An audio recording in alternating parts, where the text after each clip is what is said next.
ரெண்டு விஷயத்தை பற்றி இந்த வீடியோவில் நான் பகிர்ந்துக்கலாம்னு நினைக்கிறேன். மொதல் விஷயம் என்னென்னு கேட்டிங்கன்னா, அண்ணாமலை வெர்சஸ் சீமான் மோதல். ரொம்ப கடுமையாக மோதிக்கிறாங்க. சீமான் அவர்கள் வந்து இவருடைய சிற்பல் செல்ன்றாங்க, அண்ணாமலை அவர்கள் வந்து என்னோட சீப்பல் செல் தான் சீமான் அவர்கள் அப்படின்றார். மாற்றி மாற்றி ஏன் பேசிக்கிறாங்க?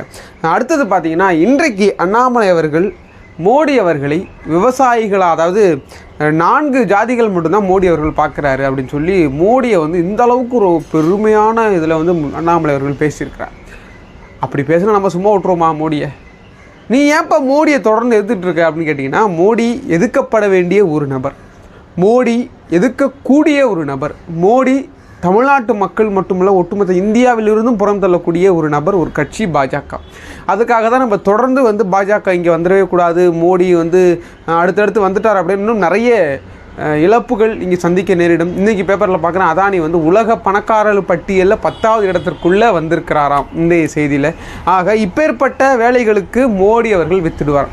அதெல்லாம் இவர் சொல்லாமல் 4 ஜாதிகளை மட்டும்தான் மோடி அவர்கள் பார்க்குறாரு. மொதல் விஷயம், சீமானவர்களுக்கும் அண்ணாமலை அவர்களுக்கும் பலத்த மோதல், அது நம்ம பார்த்துருவோம். ரெண்டாவது, இந்த மாதிரி சாதிகள் அடிப்படையில் குறிப்பிடுறாங்க. நீங்கள் நினைக்கிற நம்ம சாதி இல்லை, அது வேறு சாதிகள் என்னன்றது வீடியோவில் பார்ப்போம். அதுக்கு முன்னாடி நீங்களும் நம்ம சேனலை சப்ஸ்கிரைப் பண்ணலாம், மறக்காமல் சப்ஸ்கிரைப் பண்ணுங்கள். அப்போ தான் அண்ணாமலை அவர்களுடைய உருட்டலும், இப்படி சீமான் அவர்கள் அண்ணாமலை அவர்கள் போன்ற சண்டைகளும் என்னால் ஒரு வீடியோவை கொண்டாந்து உங்ககிட்ட கொண்டாந்து சேர்க்க முடியும் அப்படின்னு நம்புகிறேன். முதல்ல விஷயத்தை என்னென்னு பார்த்தீங்க அப்படின்னா, இந்த 2 பேருக்குமான மோதல். இதில் சீமானன் ரொம்ப அழகாக பேசியிருக்கிறார். அந்த தேர்தல் பிரச்சாரத்தில் என்ன நடக்குது அப்படின்னா, சின்னத்தை பிடிக்கிட்டீங்க, நேருக்கு நேராக மோது அப்படி தான் மோதி தான் பழக்கப்பட்டு எங்களுக்கு இது வந்து தவிர சின்னத்தை பிடுங்கிறது, இப்படி மிரட்டுறதெல்லாம் எங்கிட்ட வச்சுக்காது அப்படின்னு சொல்லி ரொம்ப தைரியமாக சவால் விட்டு பேசியிருக்கார். அடுத்த விஷயம் பார்த்தீங்கன்னா, சீமானன் அவர்கள் திரும்பவும் அதே இடத்துல பேசும்பொழுது, நீ போலீஸ் ட்ரைனிங் எடுத்தாள், நான் புலிப்படையில் புலி ட்ரைனிங் எடுத்தாள் அப்படின்னு சொல்லி தன்னை ஒரு விடுதலை புலிகள் இயக்கத்தோடு தொடர்புபடுத்தி பேசுகிறது வழக்கம் போல் ஒரு இதாக உண்டு. நான் வந்து புலிகள் அமைப்பில் பயிற்சி பெற்ற ஆள், ஸோ என்னக்கிட்ட வச்சுக்காத, நான் ஒரு போராளிக்காக பயிற்சி பெற்றேன். நான் ரெண்டுக்குமே நிறைய வித்தியாசங்கள் உண்டு. போலீஸ் ட்ரைனிங் வேறு, போராளிகளுக்காக கொடுக்கக்கூடிய ட்ரைனிங் வேறு. இதை விட இது கடுமையாக இருக்கும், போராளிகளுடைய ட்ரைனிங் இன்னும் கடுமையாக இருக்கும். மூன்றாவது சொல்கிறார், அந்த இடத்துல நான் கொஞ்சம் சிரித்து விட்ட ஒரு காட்சி என்ன அப்படின்னு பார்த்தீங்கன்னா, நீ போலீஸ் ட்ரைனிங் தான் எடுத்தியா, எப்படின்னா தமிழ் வரலாற்றை முதல்ல படிச்சுட்டு வா, நீ ஐபிஎஸ் எக்ஸாம் படித்து எழுதினியா பார்த்து எழுதினியா அப்படின்னு சொல்லி ரொம்ப இதாக கேட்டிருக்கிறார். அதுக்கு பிறகு ஜூன் 4ஆம் தேதி தெரியட்டும் யாருக்கு மக்கள் அதிக ஓட்டு போட்டிருக்கிறாங்க.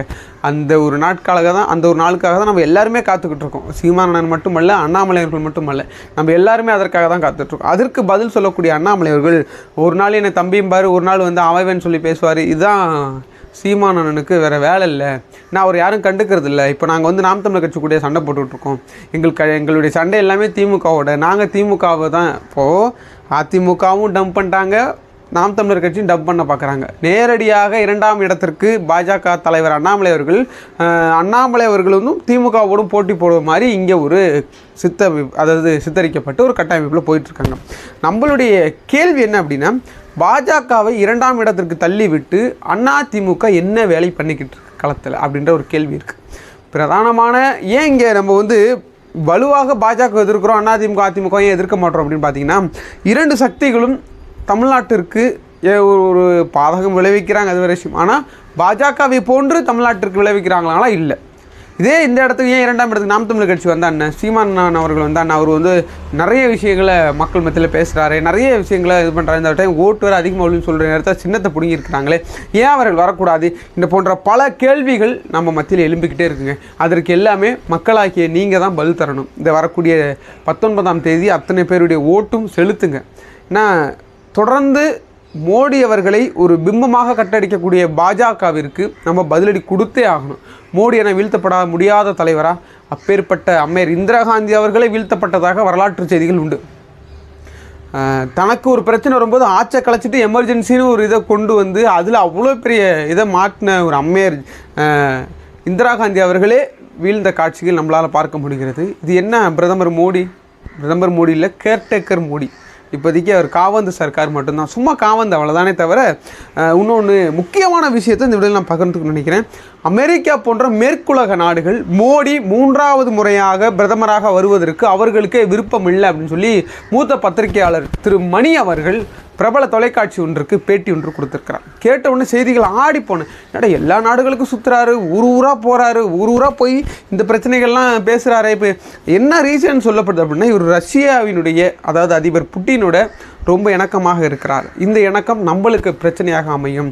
ஸோ இது வந்து இந்த முறை இந்தியாவில் அவர் பிரதமராக வரக்கூடாதுன்றது மேற்குலக நாடுகள் வேலைகள் பண்ணிகிட்ருக்காங்க. அது வந்து ஐநாவாக இருக்கட்டும், உச்சநீதிமன்றமாக இருக்கட்டும், கடுமையான மோடி அரசுக்கு எதிராக ஒரு விமர்சனத்தை வைத்துக்கொண்டே வந்துட்டுருக்குறாங்க. இது மட்டும் இல்லாமல் இங்கே தமிழ்நாட்டில் இவர்கள் இருவருக்குமான சண்டை. இந்த சண்டையில் யார் பாதிக்கிறா, யார் வந்து தோக்குறான்றதை விட வாக்குகள் யார் வாங்க போகிறா அப்படின்ற ஒரு தாட் ஒன்று வைக்கப்படுகிறது. சின்னத்தை பிடுங்கிட்டு இந்த மாதிரி வந்து சர்ச்சைகளான பேச்சுக்கெல்லாம் பேசுகிறீங்க, இப்படிலாம் ஒரு பக்கம். அண்ணாமலை அவர்கள் இந்த மாதிரி அவர் என்ன இப்படி தான் பேசுவார், அதை நாங்கள் கண்டுக்கிறது இல்லை. இன்னொரு பக்கம் இன்றைக்கி ஒரு ஸ்டேட்மெண்ட் விட்டுருக்கிறாரு பாஜக தலைவர் அண்ணாமலை அவர்கள். என்னென்னு பார்த்தீங்கன்னா, மோடி வந்து 4 சாதிகளை மட்டும்தான் பார்க்குறாரு. சாதினா இங்கே இருக்கிற மாதிரி அந்தந்த பேர்கள் சாதி கொண்டதில்லை. ஏழைகள் சாதி, பெண்கள் சாதி, இளைஞர்கள் ஜாதி, அப்புறம் இன்னொன்று என்னமோ சொன்னாரே, இன்னொன்று ஐயோ அவர் சொல்கிறதெல்லாம் ஞாபகம் கூட வச்சுக்க முடியலங்க. விவசாய சாதி. இந்த 4 சாதியும் பார்த்து தான் மோடி அவர்கள் நிறைய திட்டங்களை தமிழ்நாட்டிற்கு செஞ்சுக்கிட்டு இருக்கார். நம்மளாம் சொல்கிறோம் இல்லையா, என்ன செஞ்சார் மோடினும் இல்லையா, அதுக்கு அண்ணாமலை அவர்கள் புது ரூட்டில் கண்டுபிடிச்சி இந்த 4 சாதியை தான் பார்த்துக்கிட்டு இருக்காரு. முதல்ல ஏழைகளுக்குன்னு சொல்கிறார். ஏழைகளுக்கு வங்கிகளில் போடக்கூடிய 17 லட்சம் காலி. ஏழைகளுக்கு ஜிஎஸ்டி தேவையா? ஏழைகளுக்கு பெட்ரோல் டீசல் விலை இன்ற வரைக்கும் 100 ரூபா 99 ரூபா. இன்னொரு என்னென்னா, மன்மோகன் சிங் ஆட்சி காலத்தில் 110 ரூபாய்க்கு அந்த டாலருக்கு தான் வாங்கியிருக்கிறாங்க பெட்ரோலும் டீசலும் எரிபொருட்கள். இங்கே அப்போவே 63 ரூபா கொடுத்தாங்க. இப்போது 63 ரூபாய்க்கு தான் வாங்கிக்கிட்டே இருக்காங்களாம். அப்போ நம்மளுக்கு எவ்வளோ 33 ரூபா இல்லை 40 ரூபா இந்த ரேஞ்சுக்கு தான் அவங்க பெட்ரோல் டீசல் விலை கொடுக்கப்படணும். கேஸ் விலையும் அந்த ரேஞ்சு தான் கொடுக்கப்படணும். ஆனால் இவர்கள் என்ன பண்ணுறாங்க, மும்மடங்கு கூட விற்று இது வந்து ஏழைகளோட ஜாதியாக, அவர் ஏழைகளுக்கான தலைவராக. ஜிஎஸ்டி அன்றாடம் காட்சிகள் உழைக்கக்கூடிய நபர்களுக்கு ஜிஎஸ்டி தேவைதானா அப்படின்றத உங்களுடைய பார்வைக்கு விட்டுடுகிறேன். 2வது பெண்களுக்கான சாதியம்.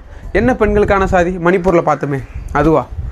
என்ன நம்மளை கொஞ்சமாவது தமிழ்நாட்டு மக்கள் உங்களை நேசிப்பதற்கு, உங்களை யோசிப்பதற்கு கொஞ்சம் இடைவெளி கொடுங்க. இப்படி அடுக்கடுக்காக போய் சொல்லிக்கிட்டே போனால் பெண்களுக்கான சாதி. மணிப்பூரில் பார்த்தோம்ல, 2 பெண்களுடைய நிலைமை என்னன்னு பார்த்தோம்ல. பார்த்துட்டுமா நீங்கள் மோடி தான் வேணும்னு சொல்லி ஆசைப்பட்றீங்க?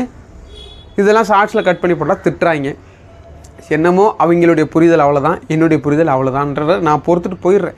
ஏன்னா நம்ம ஒரு செய்தியை மக்கள் மத்தியில் கடத்துகிறோம் அப்படின்னா அதில் உண்மைத்தன்மை என்னன்றது யாரும் ஆராய மாட்டாங்க. நீ எப்படி சொல்லலாம், நீ வந்து 200 ரூபா காசு வாங்கிட்டு உருட்டுற? சத்தியமாக சொல்கிறேன், எனக்கு யாரும் 200 ரூபா கொடுக்கலங்க. கொடுத்த தயவுசெய்து நல்லா இருக்கும், கொடுங்க. வாங்கக்கூடிய நிலைமையில் தான் இருக்கும். அடுத்தது பார்த்திங்கன்னா விவசாய சாதி. ஏங்க இப்போ வரைக்கும் சமீபத்தில் வரை நம்ம விவசாயம் பற்றி ஒரு வீடியோ போட்டிருக்கோம். அந்த விவசாயிகள் போராடுறாங்க. போதுமான விளைபொருட்கள் அவங்களுக்கு கொடுக்கப்படலை.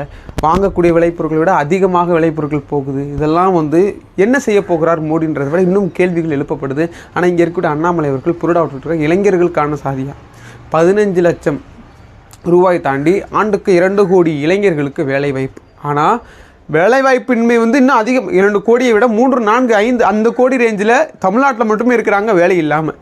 எல்லாம் படித்த இளைஞர்கள், மேற்படிப்பு படித்த இளைஞர்கள், பிஹெச்டி முடித்த இளைஞர்கள், ஆராய்ச்சி படிப்பு முடிச்ச, இப்படி பல மேற்பட்ட இளைஞர்கள் இங்கே இருக்கிறாங்க வேலை இல்லாமல். இந்த நாளத்தில் எங்கேயுமே மோடி அவர்கள் அடங்கவே இல்லையே. எதை வைத்து அண்ணாமலை அவர்கள் சொல்கிறாரு? மீண்டும் தெளிவாக சொல்கிறேன், இந்த 4 அவர் சொல்லக்கூடிய சாதிகள் ஏழை சாதி, இளைஞர்கள் சாதி, பெண்கள் சாதி, விவசாய சாதி, 4 பேரையுமே சிலிண்டர்ன்றதில் வைத்து பெண்களுக்கு அழிப்பினார். சரிங்களா? இதில் மானியம் வேறு 300 ரூபா கொடுத்தா, அந்த மானியத்தையுமே கட் பண்ணது உங்கள் பாஜக அரசு தானே. தேர்தல் வந்துட்டால் 100 ரூபா குறைக்கிறது, தேர்தல் வந்துட்டால் பெட்ரோல் டீசல் வர 2 ரூபா குறைக்கிறது. என்ன நாடகம் இது? இந்த நாடகத்தை தமிழ்நாட்டு மக்கள் நன்கு உற்று நோக்கி கொண்டுட்டு இருக்கிறார்கள். இதை நிச்சயமாக ஒரு பொது வெளியில் அரங்கேற்றப்படுவார். மோடியினுடைய முகத்திரை கிழிக்கப்படும் அப்படின்னு சொல்லி இந்த நான் முடிக்கிறேன். உங்களுக்கு என்ன தோணுது? சீமான் வர்சஸ் அண்ணாமலை இவர்களுக்குமான இந்த மோதல் எனக்கு என்ன தோணுது அப்படின்னா, அண்ணாமலையை விட சீமான் அண்ணன் நிற்கக்கூடிய வேட்பாளர்கள் அதிகமாக ஓட்டு வாங்கிடணும்னு நான் நினைக்கிறேன். உங்களுக்கு என்ன தோணுது கீழே கமெண்ட்டில் சொல்லுங்கள். ஏன்னா சீமான் அண்ணன் பொய் சொல்கிறாரு, சொல்லலை, உருட்டில் பிரபாகரோட இருந்தார், இருக்கலை, எது வேணா இருக்கட்டும். ஆனால் அண்ணாமலை அவர்களை விட சீமான் அவர்களுக்கு வரக்கூடிய ஓட்டோ அதிகமாக இருந்தால் சந்தோஷப்படுவேன்னு சொல்லி நான் சொல்கிறேன். ஏன்னா வளரக்கூடாதுன்னு நினைக்கக்கூடிய ஒரு சக்தி பாஜக, வளரவே கூடாதுன்னு நினைக்கிற சக்திகள் பாஜக இருக்கக்கூடிய ஆட்கள்.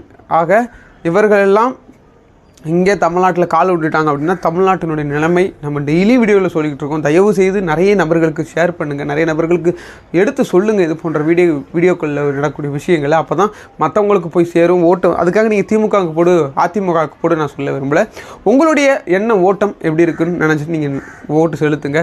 நாளைக்கு பரபரப்பான அரசியல் களத்தில் என்ன நடக்குது அப்படின்றத பார்த்து நாளைக்கு மற்றொரு நிகழ்ச்சியில் உங்களை சந்திக்கிறேன். அதுவரை உங்களை விடைபெறுவது உங்கள் ஜோசுவா. நன்றி, வணக்கம்.